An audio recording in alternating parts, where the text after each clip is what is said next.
کہتے ہیں کہ کچھ معاملوں میں عورت کی چھٹی حس بہت تیز ہوتی ہے، اور میری چھٹی حس تو تقریباً ہر دوسرے معاملے میں تیز تھی۔ کسی شخص کو دیکھتے ہی مجھے اس کی طبیعت کا پتہ چل جاتا۔ شادی کے بعد ناشتے کی میز پر جب میں نے اس 22 سالہ نوجوان کو دیکھا جس کی آنکھوں میں غیر معمولی چمک تھی، تو مجھے وہ کوئی عام انسان نہیں لگا۔ میرا دیور شارق ایک انتہائی غیر معمولی انسان معلوم ہوتا تھا، لیکن گھر والے اکثر اسے تانے دیتے رہتے کہ تم گھر والوں سے بات چیت نہیں کرتے، انتہائی خشک مزاج انسان ہو، جبکہ مجھے وہ ایسا بالکل بھی معلوم نہ ہوتا، بلکہ جب بھی وہ مجھ سے ملتا ہنس کر ملتا اور اس کے چہرے پر ایک مسکراہٹ ہوتی۔ اس کے عزت دینے کا انداز ہی الگ تھا۔ میں اپنے دیور کو دل ہی دل میں پسند کرتی تھی۔ میری نیت بری نہ تھی، لیکن میرا دیور انتہائی شریف انسان معلوم ہوتا، سو میں اس سے کیوں نفرت کرتی؟ جبکہ میں نے دیکھا تھا دیور بھی آنکھوں ہی آنکھوں میں مجھ سے کچھ کہنے کی کوشش کرتا ہے۔ میں جب بھی اپنی ساس کے ساتھ کچن میں کام کرتی، میرا دیور مجھے اشاروں میں بلانے کی کوشش کرتا۔ میری جب بھی لڑائی ہوتی یا میں کسی کی بات پر پریشان ہوتی، تب بھی وہ مجھے ایسے ہی اشارے دیتا جیسے وہ مجھ سے کوئی بات اکیلے میں کرنا چاہتا ہو۔ ایک دن سب گھر والے ٹی وی لانچ میں بیٹھے ٹی وی دیکھ رہے تھے، جبکہ شوہر ابھی تک آفس سے نہیں آئے تھے۔ ٹی وی لانچ کے باہر بنی گیلری میں اندھیرا پھیلا ہوا تھا۔ میں اپنے صوفے پر بیٹھی تھی کہ مجھے دیور نے ہاتھ سے باہر آنے کا اشارہ کیا۔ میں سمجھ گئی کہ کوئی ضروری بات ہے جو وہ کئی دنوں سے کرنا چاہ رہا ہے۔ اس کے بلانے پر میں باہر گئی، دیکھا تو وہ سیڑھیاں چڑھتا اوپر چھت کو جا رہا تھا۔ مجھے کچھ ڈر بھی لگا، لیکن میں اپنے دیور پر بھائیوں کی طرح مان رکھتی تھی۔ میں نے اس کے قدموں کا پیچھا کیا، اس کے ساتھ پیچھے چھت پر پہنچ گئی۔ دیکھا تو میرا دیور میرا ہی انتظار کر رہا تھا۔ کیا بات ہے شارق؟ میں نے وہاں پہنچتے ہی پوچھا۔ جلدی کرو، مجھے لگتا ہے تم کافی دن سے مجھ سے کچھ کہنا چاہتے ہو۔ میں نے ایک ہی سانس میں ساری بات کہہ دی۔ ہاں بھابھی، میں آپ سے ضروری بات کرنا چاہتا ہوں۔ دیکھیں، میں جانتا ہوں بھیا جیب کے کافی کنجوس ہیں، وہ بلا وجہ پیسے خرچ نہیں کرتے، بلکہ وجہ ہو تب بھی وہ کسی کو روپے نہیں دیتے۔ میری آپ سے گزارش ہے کہ آپ مجھے اپنا بھائی سمجھیں۔ آپ کو جب بھی پیسوں کی ضرورت ہو آپ مجھے کہہ دیا کریں۔ شارق، تمہارا بہت شکریہ، لیکن تم تو جانتے ہو اس گھر کا ماحول کیا ہے۔ میں نے اس کی توجہ دلانا چاہی، کیونکہ میری ساس مجھے میرے شوہر سے بھی ٹھیک طرح بات نہ کرنے دیتی، وہ تو پھر میرا دیور تھا۔ نہیں، آپ فکر نہ کریں بھابھی، میں ہوں نا، میرے ہوتے ہوئے آپ کو اس گھر میں کوئی کچھ نہیں کہہ سکتا۔ اور ہاں، میں جانتا ہوں آپ بات نہیں کر سکتی۔ آپ ایسا کریں، ہفتے میں ایک بار میرے کمرے کی صفائی کر لیا کریں، الماری کے آس پاس سے اچھی طرح صفائی کریں، آپ کو اپنا انعام مل جائے گا۔ دیور نے مجھے شرارتی لہجے میں کہا تو میں سمجھ گئی کہ وہ مجھے کوئی انعام دینا چاہتا ہے، کوئی مدد کرنا چاہتا ہے، لیکن میں نے اس کی بات کو ہنس کر ٹال دیا۔ اس سے پہلے کہ میں کچھ اور کہتی، مجھے سیڑھیوں پر کسی کے قدموں کی آواز آئی۔ میرا دل دھک سے رہ گیا۔ اگرچہ میں شارق سے کوئی غلط بات نہیں کہہ رہی تھی، لیکن پھر بھی رات کے وقت دیور کے ساتھ چھت پر کھڑے ہو کر اکیلے باتیں کرنا میرے لیے مسئلہ پیدا کر سکتا تھا۔ اور پھر جب میں نے دیکھا کہ میرے پیچھے میرا شوہر کھڑا ہے تو میرے قدموں تلے سے جان ہی نکل گئی اور میری ٹانگیں کانپنے لگیں جیسے کوئی مجرم کٹہرے میں کھڑا ہوتا ہے۔ لیکن شارق بالکل پر اعتماد کھڑا تھا۔ مدیحہ، تم یہاں کیا کر رہی ہو؟ میں تمہیں سارے گھر میں ڈھونڈ رہا تھا۔ میرے شوہر نے مجھے کڑی نظروں سے دیکھا، تبھی میرا دیور بول پڑا، بھیا وہ بھابھی کو میکے جانا تھا، گھر میں شاید سب لوگ مصروف تھے، اسی لیے انہوں نے مجھے کہا کہ میں انہیں میکے چھوڑ دوں۔ آپ بھی تو ابھی تک گھر نہیں آئے تھے۔ شارق نے یکدم صفائی پیش کر دی، جبکہ مجھے اماں کے ہاں نہیں جانا تھا۔ شوہر نے مجھ پر ایک تصدیقی نظر ڈالی تو میں نے ہاں میں سر ہلا دیا۔ جی عابد، مجھے میکے جانا تھا، دراصل امی کی طبیعت نہیں ٹھیک تھی، سب گھر والے مصروف تھے، میں نے سوچا شارق سے کہہ دوں، شارق تو اکثر فارغ ہی رہتا ہے۔ میں نے جان بوجھ کر شارق پر طنز کیا تاکہ میرے شوہر کو ہم دونوں کی بات چیت کے بارے میں کچھ شک نہ ہو۔ بہرحال شارق بھی سمجھ گیا تھا، لیکن اب مسئلہ یہ تھا کہ میں نے اپنے شوہر کو میکے جانے کا کہہ دیا تھا۔ کہنے لگے، تیار ہو جاؤ، میں تمہیں تمہاری امی کے گھر چھوڑ آتا ہوں۔ شوہر کا انداز خطرناک لگ رہا تھا، لیکن اگر میں زیادہ پوچھتی تو بات مجھ پر ہی بن جاتی کہ اس کے دل میں چور تھا۔ जो भी ये डर रही है, खामोश इसी कश्मकश में मुब्तला कि शौहर मुझसे नाराज है या नहीं, गाड़ी में आकर बैठ गई। थोड़ी ही देर के बाद मैं अपनी अम्मा के घर पर थी। वो तो खुदा का शुक्र कि मेरे शौहर ने मेरी अम्मा से ये नहीं पूछा कि आपकी तबीयत कैसी है, आपकी बेटी आपके लिए परेशान हो रही थी, वरना न जाने क्या होता। अम्मा के घर रहकर उनसे मिलने के बाद मुझे अपने शौहर की याद सताने लगी, लेकिन उन्हें कैसे कहती कि वो मुझे यहाँ से आकर ले जाएं। इसी दौरान अम्मा ने मुझे एक खुशखबरी दी कि तुम्हारी छोटी बहन सालेहा की अगले महीने मंगनी होगी। हमने एक शरीफ लड़का देखकर तुम्हारी बहन की बात पक्की कर दी है। अब तुम मंगनी में लाजमी शिरकत करना।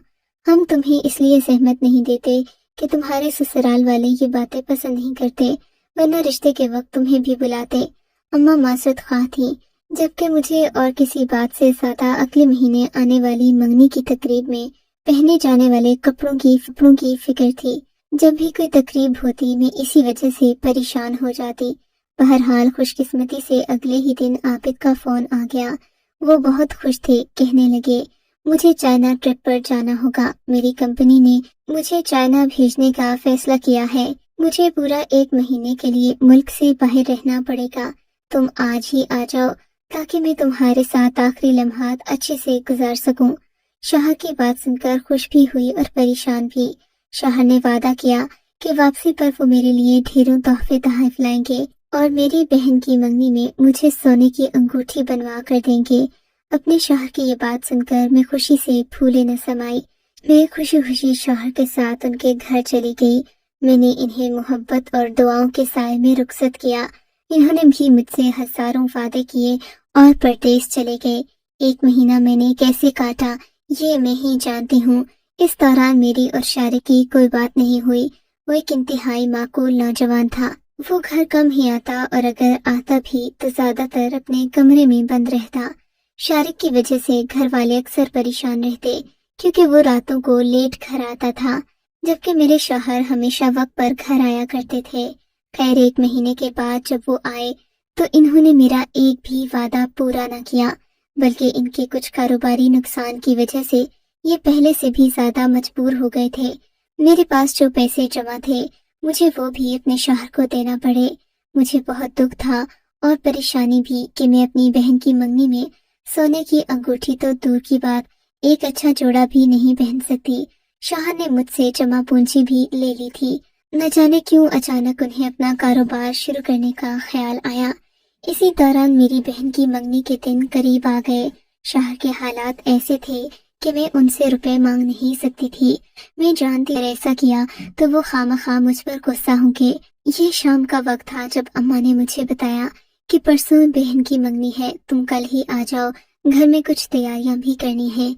मेरी आंखों में आंसू आ गए। मेरे पास तो बहन की मंगनी में पहनने के लिए कोई अच्छा जोड़ा भी नहीं था। अपने कमरे में जाते हुए मेरी नजर दीवर के कमरे पर पड़ी। न जाने क्यों मुझे उससे 1 महीना पहले की गई बात याद आ गई। फिर मैंने सोचा कि उसने तो मुझे अपने कमरे की सफाई करने का कहा था। मैंने जल्दी जल्दी किचन से झाड़ू लिया और देवर के कमरे में चली गई। वहां जाकर अलमारी के करीब झाड़ू लगाने लगी। मेरी हैरत की इंतहा न रही जब अलमारी के एक खास हिस्से पर झाड़ू मारने से वहां से 5,000 के 4 नोट गिर पड़े। मेरी तो आंखें फटी की फटी रह गईं। मैंने जल्दी से वो पैसे लेकर अपने दुपट्टे के पल्लू में बांध दिए। इतने में मेरी सास दरवाजे में खड़ी मुझे घूरती हुई कहने लगी, बहू क्या तुम्हें जरा भी एहसास नहीं है? मेरी तो जान निकल गई। सास ने मुझे कहीं वो 5,000 रुपए के 4 नोट उठाते देख तो नहीं लिया। दिल धक धक करने लगा। या अल्लाह, अब मैं इन्हें क्या जवाब दूंगी? तुम्हें एहसास है बेटी कि असर के बाद कमरे से झाड़ू लगाने से घर में बरकत नहीं रहती। तुम्हें 100 बार कहा है सब सवेरे सफाई किया करो।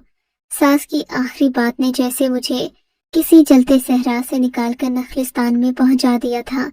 मैंने दिल ही दिल में खुदा का शुक्र अदा किया कि उन्हें मेरी हकीकत पता नहीं चली, वरना न जाने वो क्या कहती। उनकी बात पर सर हिलाते हुए मैंने झाड़ू एक कोने में रखा और बाहर आ गई। वैसे भी मुझे इस कमरे की सफाई करने का कुछ शौक नहीं था। वो तो उन पैसों की वजह से मैं यहाँ आ गई थी जो मुझे यहाँ झाड़ू लगाने से मिलना थे। खैर मैंने अच्छा सा जोड़ा लिया और बहन की मंगनी में शिरकत करने पहुंच गई। सबने मेरे इस जोड़े की बहुत तारीफ की, जबकि इसके लिए मैं अपने देवर की शुक्रगुजार थी कि इस बुरे वक्त में वो मेरे काम आया। मेरी तो खुशी की इंतहा न थी। बहन की मंगनी से फारिग होकर जब मैं वापस अपने मैके गई तो मेरा दिल देवर के लिए एहसास तशक्कुर से भरा हुआ था, लेकिन वो घर नहीं था। मैं उसका शुक्रिया अदा करना चाहती थी। उसी दिन मुझे मेरी सास ने बताया कि तुम्हारी नंद शाम को घर आएगी, अच्छा सा खाना बना लो। इतने दिन के बाद मैं ससुराल गई थी। मेरी सास ने मेरा को इस्तकबाल करना तो दूर की बात, मुझसे हाल तक नहीं पूछा और नंद के लिए ढेरों खाने बनाने का ऑर्डर दे दिया। बहरहाल मैं खाने के लिए मसाले वगैरह तैयार करने लगी। शाम को सब कुछ तैयार हो गया, तभी मेरा देवर शारिक मेरी नंद को लेकर घर में दाखिल हुआ। वो सुबह का गायब था, अभी घर आया था। उसे देखकर मुझे बहुत खुशी हुई। मैं उसे शुक्रिया कहना चाहती, देर बाद मैंने खाना लगा दिया। पानी लेने किचन में गई तो मेरा देवर भी वहीं खड़ा था। शायद वो हाथ धोने आया था। मैंने उसका शुक्रिया अदा किया। शारिक भाई, आपने मेरी बहुत मदद की। मैं आपका किस मुंह से शुक्रिया अदा करूं? मैं जानती हूँ आपने वो पैसे जानबूझकर अलमारी में रखे थे ताकि मैं वहां से लेकर अपनी जरूरियात पूरी कर सकूं। आपका बहुत शुक्रिया। मेरी नजरें झुकी हुई थीं। अरे भाभी, आप मेरी बहनों जैसी हैं, ऐसी कोई बात नहीं। और वो पैसे तो अब जब चाहे वहां से निकाल सकती हैं। समझें कि आपके लिए मैंने छोटा सा बैंक बना दिया है। आपकी हर जरूरत वहां से पूरी हो जाएगी। भाई, मैं तुम्हारे लिए क्या कर सकती हूँ? मुझे बताओ। मैं तुम्हारी खिदमत करना चाहती हूँ, तुम्हारा शुक्रिया अदा करना चाहती हूँ। ऐसी बात है भाभी, तो आप मेरा एक काम करें, मेरे लिए कोई अच्छी सी लड़की ढूंढना शुरू कर दें जो बिल्कुल आप जैसी हो। मैं अब घर बसाना चाहता हूँ। अपनी बाहर की जिंदगी गुजार कर तंग आ चुका हूँ, मगर मेरी एक शर्त है। शारिक ने अपनी बात मुकम्मल करते हुए कहा, आप जो लड़की मेरे लिए ढूंढे वो इंतहाई दीनदार होनी चाहिए, जो मुझे भी सीधे रास्ते का मुसाफिर बना दे। क्या मतलब? तुम कौन सा अभी कोई बुरे रास्ते पर चल रहे हो? तुम्हारी जिंदगी बहुत अच्छी है, तुम कई लोगों की मदद करते हो। मैंने शारिक को तसल्ली दी तो वो उदास सा हो गया।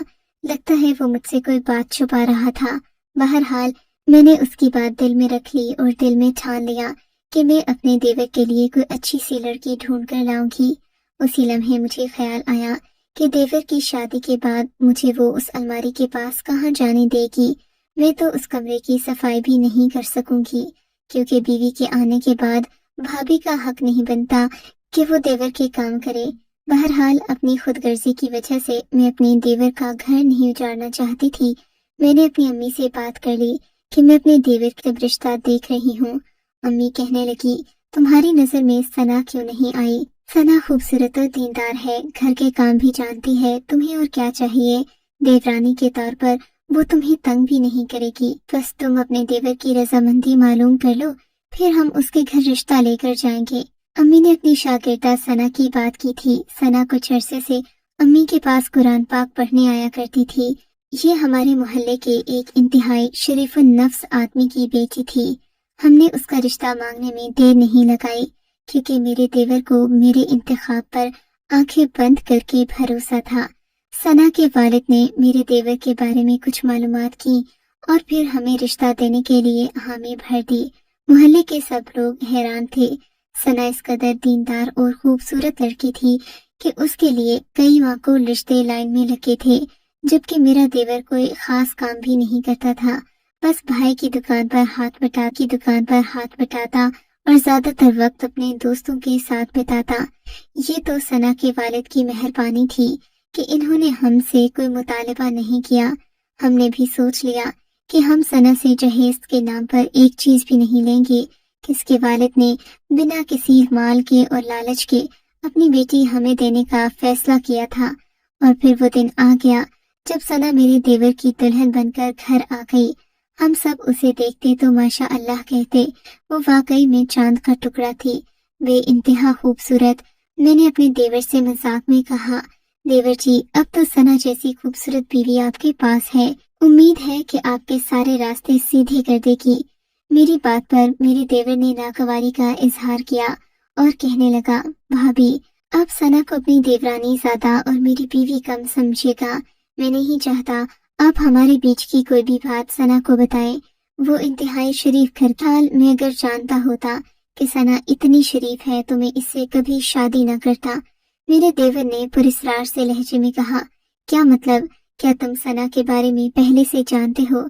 नहीं भाभी, लेकिन अब जान गया हूँ। काश कि मैं थोड़ा और देख लेता कि सना किस घर की लड़की है तो मैं इससे शादी नहीं करता। बहरहाल आपने मेरे लिए इतनी अच्छी कोशिश की, मैं उस पर हमेशा आपका शुक्रगुजार रहूंगा। देवर की ये बात मेरी समझ से बाहर थी।